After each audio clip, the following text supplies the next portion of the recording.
3 tahun lalu, aku percaya pernikahanku adalah anugerah terindah. Kami membangun rumah dengan tawa, doa, dan cinta yang kukira abadi. Tapi belakangan, dinding yang dulu hangat kini terasa dingin.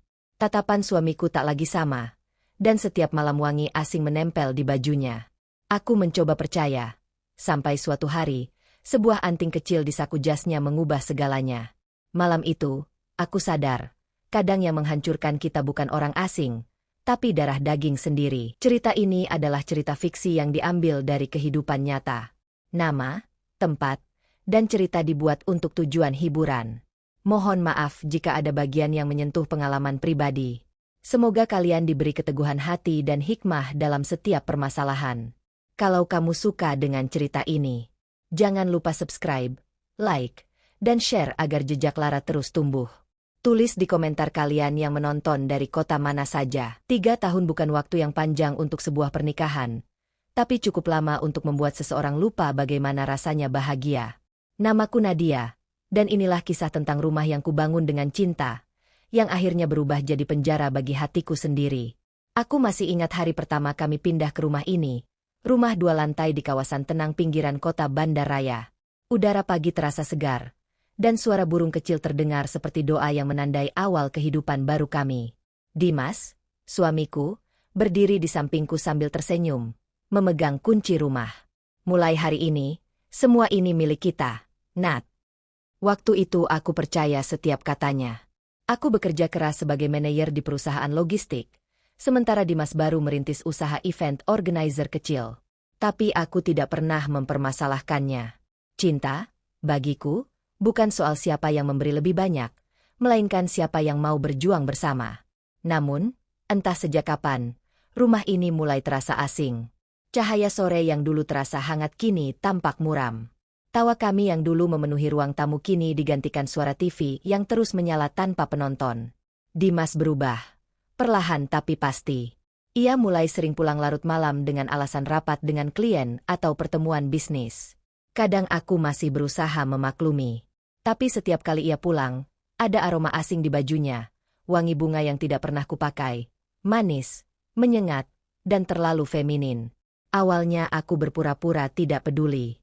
Aku menyiapkan air hangat untuk mandinya, menunggu di meja makan sambil menahan kantuk.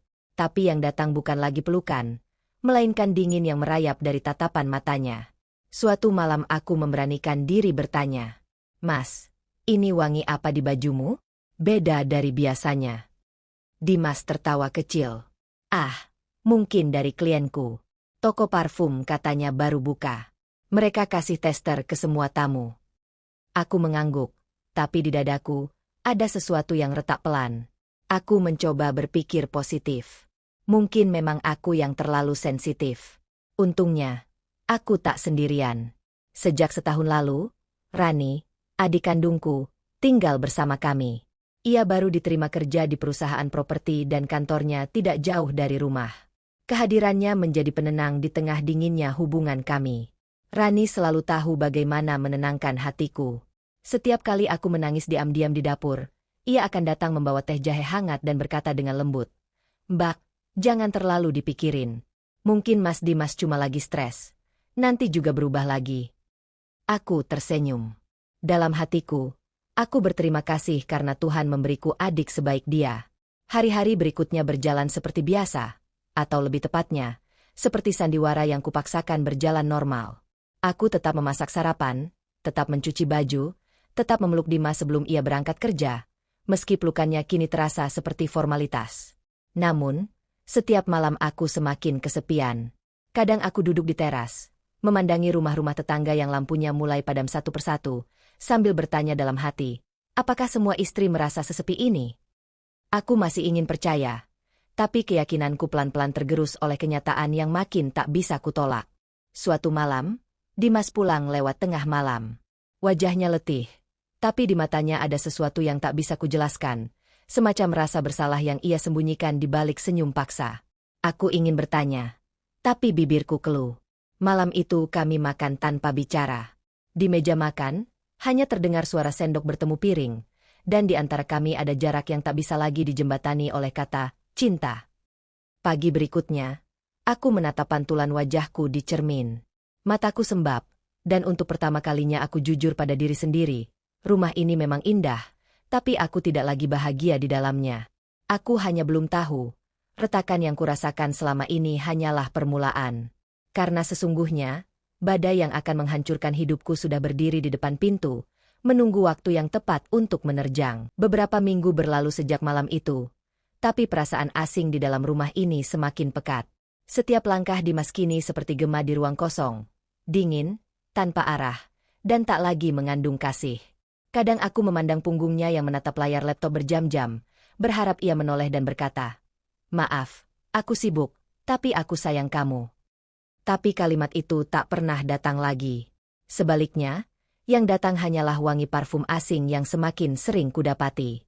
Kadang aku menemukannya di bantal, kadang di dasi yang tergantung, bahkan pernah sekali di kulit lehernya yang dulu selalu menjadi tempat paling aman untuk kupeluk.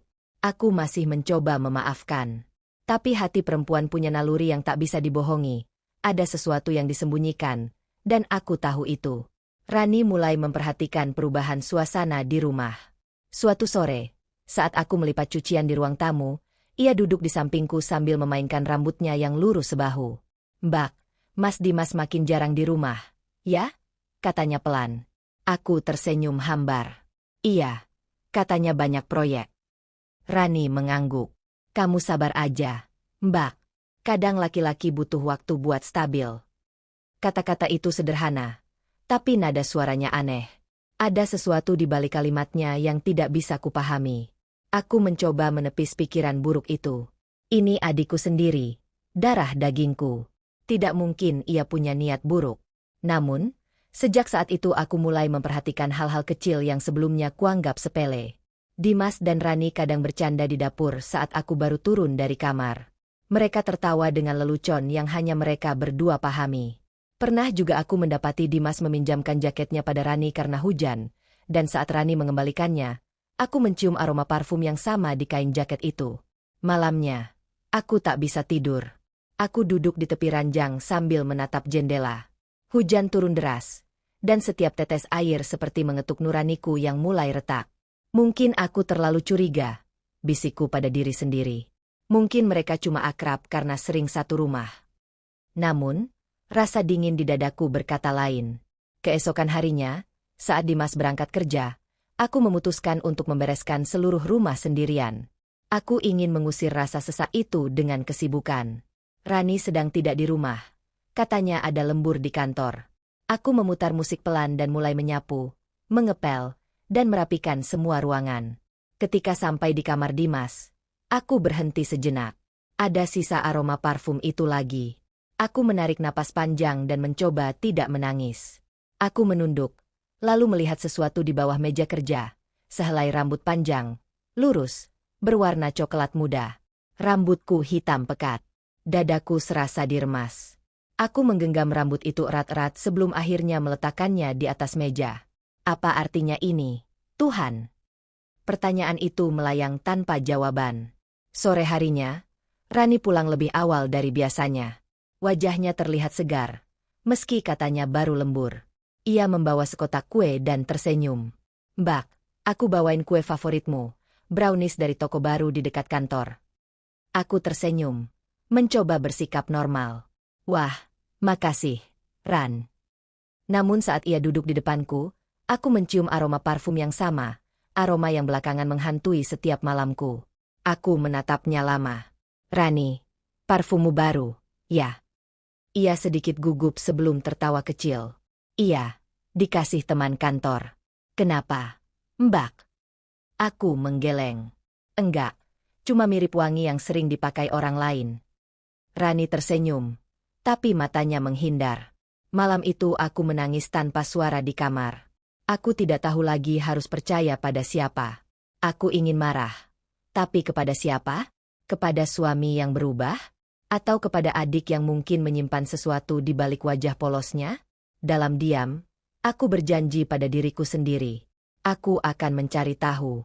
Aku tidak akan terus hidup dalam kebohongan yang kian menyesakan ini. Pagi itu, matahari bersinar lembut, tapi di dalam rumahku udara terasa berat.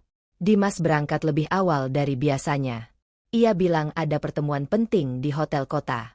Aku hanya mengangguk sambil menyiapkan sarapannya. Tanpa kata, tanpa senyum. Kami seperti dua orang asing yang terjebak di dalam rumah yang sama, menunggu siapa yang lebih dulu menyerah. Setelah ia pergi, aku duduk lama di meja makan. Secangkir kopi di depanku sudah dingin, tapi aku tak sanggup meneguknya. Di kepalaku, rasa curiga dan keinginan untuk percaya terus bertarung tanpa pemenang. Hingga akhirnya aku memutuskan satu hal, aku harus tahu kebenarannya, apapun risikonya. Siang itu aku mulai beres-beres kamar. Pakaian Dimas yang menumpuk di keranjang kubawa ke ruang cuci. Aku terbiasa memeriksa saku sebelum mencuci, kebiasaan kecil yang sudah kulakukan sejak awal pernikahan. Kemeja, celana, semuanya kosong. Hingga aku sampai di jas biru tua yang dipakai Dimas semalam. Tanganku meraba sesuatu keras di dalam sakunya. Sebuah benda kecil terbungkus tisu. Aku membuka lipatannya dengan hati-hati, dan di sana, terbaring sebuah anting perak berbentuk hati, dengan batu sirkon kecil di tengahnya. Murahan, tapi berkilau menusuk mata. Aku terpaku. Tanganku gemetar memegang benda kecil itu. Rasanya seperti bara yang membakar kulit. Aku tahu, anting ini bukan milikku. Aku tidak pernah memakai model semacam ini. Terlalu mencolok, terlalu mudah. Aku mencoba berpikir logis, tapi tubuhku menolak. Saat itulah terdengar suara langkah dari belakang. "Nat, kamu di sini." Aku terkejut. Rani berdiri di ambang pintu ruang cuci, membawa keranjang pakaiannya sendiri. Matanya menatap langsung ke arah tanganku yang menggenggam anting itu. Wajahnya sempat menegang, tapi hanya sepersekian detik sebelum ia tersenyum lembut. Itu apaan, Mbak?" Aku menunjukkan benda itu tanpa bicara. Mataku mulai basah. Rani mendekat, lalu menatapnya lekat-lekat sebelum tertawa kecil.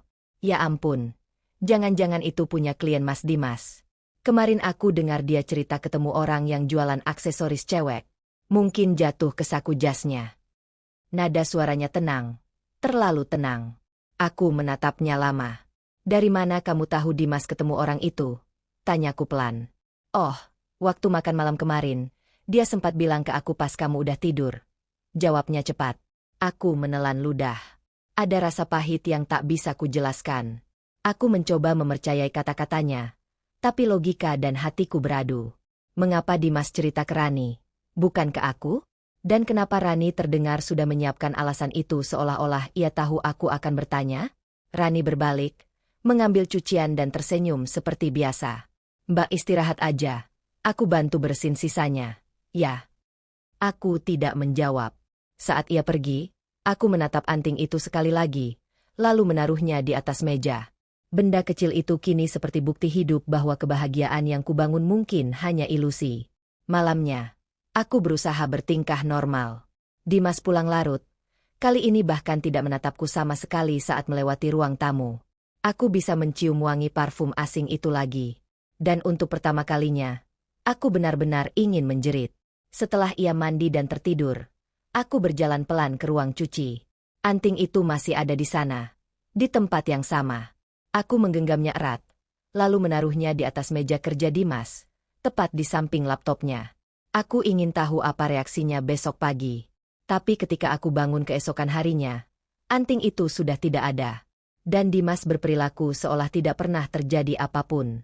Aku menatap wajahnya saat ia menyesap kopi dengan santai. "Mas, kamu lihat anting perak di meja kerja?" Ia berpikir sejenak, lalu menggeleng. "Anting? Nggak ada kok. Mungkin kamu salah lihat." Suara dan ekspresinya terlalu datar, terlalu sempurna untuk dianggap jujur. Hatiku hancur. Aku tahu ia berbohong. Tapi aku memilih diam. Karena dalam diam, aku sedang menyusun keberanian untuk menerima kenyataan yang mungkin akan jauh lebih menyakitkan dari sekadar kehilangan. Dan malam itu, untuk pertama kalinya, aku berdoa bukan agar rumah ini kembali hangat. Aku berdoa agar hatiku cukup kuat jika kebenaran yang kutemukan nanti benar-benar menghancurkan segalanya. Sejak hari anting itu menghilang, ada sesuatu dalam diriku yang ikut lenyap bersamanya. Kepercayaan. Aku masih menjalankan peranku seperti biasa. Memasak sarapan, mencuci, bekerja, tersenyum jika perlu. Tapi semuanya terasa seperti adegan dalam drama yang sudah tak lagi punya makna. Dimas tampak semakin sibuk. Ia lebih sering keluar kota. Katanya untuk mengembangkan bisnis. Telepon dan pesan dariku jarang dibalas. Kalaupun iya, hanya dengan jawaban singkat, lagi meeting. Dan setiap kali ia pulang, wangi parfum asing itu selalu ikut menempel di tubuhnya, seolah-olah menjadi saksi yang tak bisa bicara. Sementara Rani, ia masih bersikap lembut seperti biasanya. Tapi entah kenapa setiap senyumnya kini membuatku merasa tak nyaman. Ada sesuatu yang tak kasat mata di antara kami, udara yang terasa tegang, seolah menyembunyikan rahasia yang hanya mereka berdua tahu. Aku mulai diam-diam memperhatikan. Kapan Dimas pulang? Kapan Rani pergi? Kapan mereka berpapasan? Dan semakin aku mengamati, semakin sering kebetulan-kebetulan itu terjadi. Suatu sore, saat aku baru pulang dari kantor lebih awal, kulihat mobil Dimas terparkir di depan rumah, padahal ia bilang ada rapat di luar kota. Aku masuk perlahan. Rumah tampak sepi. Tapi langkah kakiku terhenti saat ku dengar suara tawa pelan dari arah dapur. Suara perempuan dan laki-laki. Hatiku berdebar. Aku berjalan pelan, menahan napas, mencoba memastikan. Tapi ketika aku sampai di dapur, yang kulihat hanya Rani sedang menuangkan teh kedua cangkir. Mbak, udah pulang? Aku bikinin teh buat Mas Dimas. Dia baru datang, katanya sambil tersenyum. Dimas muncul dari arah belakang, dengan wajah datar seperti biasa. Aku lupa bilang, rapatnya dipindah ke kantor. Jadi pulang dulu sebentar. Keduanya terlihat tenang, tapi aku bisa merasakan sesuatu yang ganjil, seperti sandiwara yang sudah dihafalkan dengan baik. Malamnya, aku duduk di balkon kamar. Angin membawa aroma lembab, dan suara jangkrik terdengar seperti irama yang mengiringi pikiranku yang berantakan. Aku menatap ke bawah, ke arah taman kecil di belakang rumah. Di sana, kulihat Rani sedang menelepon seseorang. Suaranya pelan, tapi aku bisa mendengar satu kata yang membuat jantungku nyaris berhenti. Mas. Aku terdiam lama, menatap dari balik tirai. Rani tertawa kecil di ujung telepon, lalu berjalan kembali masuk ke rumah dengan wajah yang tak bisa kulupakan, wajah seseorang yang sedang jatuh cinta. Dan saat itu, aku tahu, dugaanku bukan delusi. Namun, anehnya, aku tidak menangis malam itu. Aku hanya duduk diam, membiarkan seluruh tubuhku mati rasa. Seolah air mataku tahu, menangis pun tak akan mengubah kenyataan.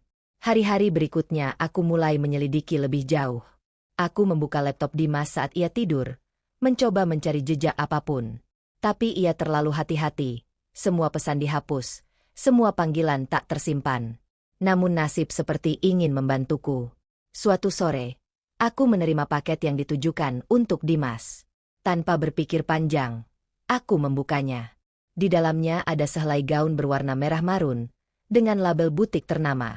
Ukuran gaun itu, ukuran tubuh Rani. Aku menatapnya lama, lalu menaruhnya kembali ke kotak. Tanganku gemetar.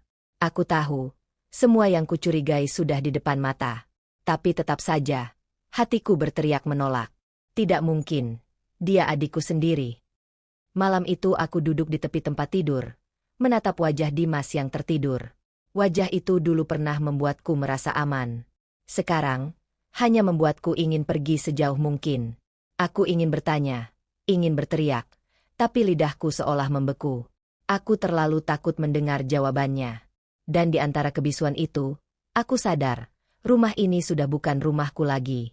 Yang tersisa hanyalah dinding yang memantulkan gema kesepian, meja makan yang menyimpan sisa-sisa tawa lama, dan tempat tidur yang kini hanya dipenuhi kebohongan. Namun aku masih menunggu satu hal, bukti terakhir. Sesuatu yang akan menutup semua keraguanku dan mengubah hidupku selamanya. Aku tidak tahu kapan itu akan datang. Tapi aku bisa merasakannya, seperti angin dingin yang menyelinap di antara celah jendela malam itu. Dan aku tahu, badai itu sudah dekat. Malam itu hujan turun deras, seperti langit ikut menanggung beban yang selama ini kupendam. Aku baru pulang dari lembur di kantor. Tubuhku lelah, tapi yang paling berat adalah isi pikiranku. Aku tidak tahu lagi bagaimana harus bersikap di rumah ini. Setiap sudutnya menyimpan tanda tanya. Begitu mobil berhenti di garasi, aku melihat satu hal yang membuat langkahku terhenti. Sepatu Dimas ada di depan pintu. Padahal ia bilang sedang menghadiri acara networking di hotel. Aku menatap jam tangan. Hampir pukul 11 malam. Lampu ruang tamu dimatikan. Hanya kamar tamu yang masih menyala samar. Suara televisi pun tak terdengar. Hanya suara hujan yang memukul genting berirama pelan. Aku berjalan perlahan menuju tangga, melepas sepatu dan menahan napas di setiap langkah. Entah kenapa, ada firasat yang begitu kuat menekan dadaku. Sesuatu di dalam diriku berteriak untuk berhenti, tapi kakiku tetap melangkah. Dari arah kamar tamu, terdengar suara, samar, tawa pelan. Suara yang sangat familiar. Suara Rani. Aku membeku di tangga. Jantungku berdetak begitu keras hingga rasanya bisa kudengar di telingaku sendiri. Lalu terdengar suara laki-laki menjawab. Berat, pelan, dan terlalu akrab. Suara Dimas. Aku mendekat. Setiap langkah seperti meniti di atas pecahan kaca. Dari celah pintu kamar tamu yang sedikit terbuka, kulihat bayangan dua orang. Gerakannya lembut. Terlalu lembut untuk dua orang yang hanya sekadar berbicara. Semuanya berhenti di situ. Waktu, udara, bahkan napasku. Aku tahu apa yang sedang terjadi tanpa harus melihat lebih jauh. Tanganku menggenggam gagang pintu, tapi tubuhku gemetar. Air mataku menetes sebelum aku sempat menyadarinya. Aku ingin berteriak, tapi suara itu tertelan di tenggorokan. Aku hanya berdiri di sana, menyaksikan seluruh kepercayaanku runtuh dalam sekejap. Ketika akhirnya aku membuka pintu, keduanya terlonjak kaget. Rani menatapku dengan wajah pucat. Matanya membesar seperti anak kecil yang tertangkap basah. Sementara Dimas hanya terdiam, tubuhnya kaku, tak berusaha memberi penjelasan. Aku tanya satu hal saja, suaraku serak, hampir tak keluar. Sejak kapan ini terjadi? Tidak ada jawaban. Rani mulai menangis, tapi tangisnya justru membuat dadaku makin sesak. Dimas hanya menunduk, seolah rasa bersalahnya sudah tak berguna lagi. Aku menatap mereka berdua, dua orang yang paling kupercaya, dua orang yang seharusnya menjadi rumahku.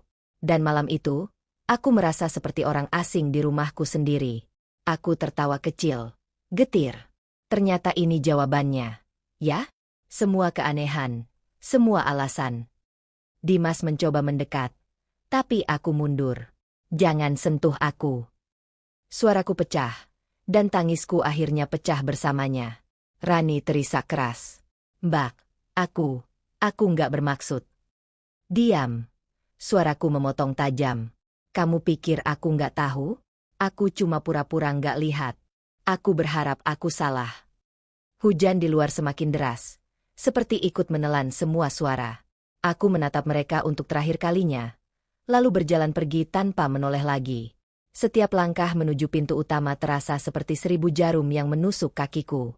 Aku mengambil tas, kunci mobil, dan meninggalkan rumah itu tanpa arah. Di kaca spion, kulihat bayangan rumahku semakin kecil. Rumah yang dulu kubangun dengan cinta, kini menjadi reruntuhan kepercayaan.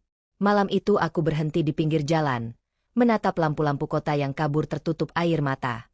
Aku ingin marah, tapi yang tersisa hanya hampa. Aku sadar, tidak ada tempat pulang lagi untukku. Dan di tengah gelapnya malam itu, aku berjanji pada diriku sendiri. Aku akan pergi. Aku akan memulai lagi, meski dari puing-puing yang tersisa. Karena jika cinta bisa menghancurkan, maka keberanianlah yang akan menyelamatkan. Sudah 3 bulan sejak malam itu. 3 bulan sejak aku meninggalkan rumah yang pernah menjadi saksi setiap tawa dan luka. Rumah yang dulu penuh harapan, kini hanya kenangan yang tidak ingin kuingat lagi. Aku tinggal sementara di rumah kontrakan kecil di pinggiran kota Bogor Timur. Tempatnya sederhana, tapi tenang. Tidak ada wangi parfum asing di udara. Tidak ada tatapan kosong di meja makan, tidak ada kebohongan yang bersembunyi di balik senyum. Hanya aku, suara hujan, dan bayangan masa lalu yang sesekali datang mengetuk jendela ingatanku. Setiap pagi aku menatap cermin, mencoba mengenali wajah yang kulihat di sana. Kadang aku merasa seperti orang lain. Mata ini bukan lagi mata perempuan yang dulu penuh cinta, tapi mata seseorang yang belajar bertahan setelah disayat oleh kenyataan. Aku sering bertanya pada diri sendiri, bagaimana mungkin aku bisa sebodoh itu? Membiarkan cinta membutakan mata dan membungkam logika. Tapi kemudian aku sadar, tidak ada yang bodoh dalam mencintai. Yang bodoh adalah mereka yang mengkhianati kepercayaan yang tulus. Dimas dan Rani. Aku tidak tahu apa yang terjadi pada mereka setelah aku pergi. Aku tidak ingin tahu. Bukan karena aku sudah memaafkan, tapi karena aku tak ingin lagi memberi ruang untuk kenangan yang menyakitkan. Aku hanya ingin melanjutkan hidup, meski setiap langkahnya masih terasa berat. Suatu malam, aku membuka ponsel dan melihat foto lama kami bertiga. Aku, Dimas, dan Rani, tersenyum di depan rumah, di hari pertama kami menempatinya. Wajahku di foto itu tampak begitu bahagia, seolah dunia tidak akan pernah berani menyakitiku. Aku menatapnya lama, lalu perlahan menghapusnya. Bukan karena aku ingin melupakan, tapi karena aku ingin memulai bab baru tanpa bayangan masa lalu. Seiring waktu, aku belajar menerima bahwa tidak semua cinta pantas diperjuangkan. Ada cinta yang justru membunuh perlahan. Ada rumah yang tampak indah dari luar, tapi di dalamnya menyimpan reruntuhan kejujuran. Dan ada luka yang tak perlu disembuhkan, cukup dijadikan pengingat agar tak terjatuh di tempat yang sama. Kini aku mulai menulis. Kisah ini, kisahku, kutulis bukan untuk membalas, tapi untuk berbagi. Karena mungkin di luar sana ada perempuan lain yang tengah duduk di teras rumahnya, memandangi langit malam dengan dada sesak, bertanya-tanya mengapa orang yang dicintainya berubah dingin. Aku ingin mereka tahu, mereka tidak sendiri. Aku pernah ada di titik itu, hancur, terpuruk, kehilangan arah. Tapi aku juga tahu, bahkan dari puing-puing yang tersisa, seseorang masih bisa membangun dirinya kembali. Tidak untuk siapapun, tapi untuk dirinya sendiri. Malam ini, aku menatap langit dari jendela kecil kontrakanku. Hujan turun lembut, tidak lagi terasa seperti duka. Aku tersenyum. Bukan karena aku sudah benar-benar sembuh, tapi karena akhirnya aku bisa berdamai dengan kenyataan. Dan mungkin, suatu hari nanti, ketika aku kembali menemukan cinta, aku tidak akan lagi mencarinya di rumah yang megah, tapi di hati yang jujur. Karena aku sudah belajar, rumah bukan tentang dinding dan atap, tapi tentang siapa yang tinggal di dalamnya.